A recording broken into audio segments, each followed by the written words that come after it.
laborer to foreman, ito ang real story sa site. Bago siya naging foreman, helper muna siya. Buhat, halo, linis, araw-araw, walang title, walang recognition. Pero dito nagsisimula ang lahat. Hi, I'm Ira from Bahandi Architects, and today, pag-uusapan natin hindi ang design, pero pag-uusapan natin ang tao sa site. Tawagin na natin ang ating foreman, Jonathan! From laborer to foreman, ito ang journey na hindi nakikita ng client. Foreman, paano ka nagsimula sa construction? Nagsimula po ako, bata pa. Around 20, start na po ako sa construction. Then, tulong lang buhat, karga ng mga materyales, graba, semento, buhangin. Nag-inaakit namin yung mga building para lang makapag-provide kami ng mga materyales para sa mga skill. Ano yung pinakamahirap nung nagsisimula ka sa construction? Pinakamahirap po talaga is maging labor ka. Kasi lahat po utusan ka, wala kang pipiliing tao Tsaka trabaho. at saka trabaho. Ano yung pinakamahirap na ginawa mo bilang labor? Magbuhat po ng graba at saka buhangin, semento. Yan po kalimitan. Yan po pinakamabigat talaga sa site, pagbubuhat. Ngayon, nagbubuhat ka pa.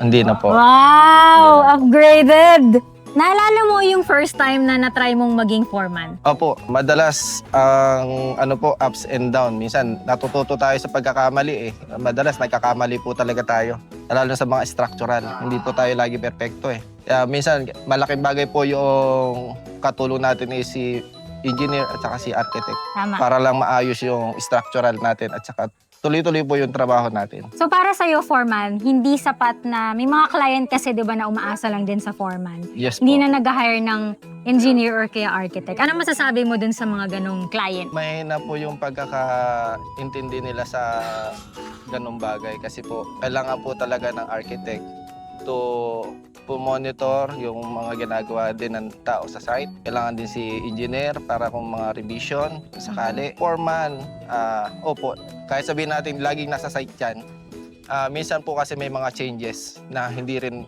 nakikita ng foreman. So nakikita ng architect at saka ni engineer. So ang masasabi mo sa mga clients, hire pa rin sila ng engineer at architect. Opo.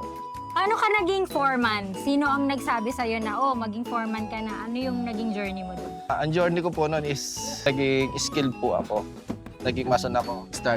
Habang tumatagal, si foreman din, matandang foreman namin na nagsabi na hindi yun yung field ko talaga. Kasi nakikita rin po nung iba na hindi po talaga yun yung field ko. Sabi sa akin, mag-aral ka mag-foreman kasi mas may talent ka doon. Kasi kaya mo humawak ng isang project na hindi naman nakikita ng ibang tao. Yung sabi ng matandang foreman, nakikita namin sa'yo yun. Magiging foreman ka.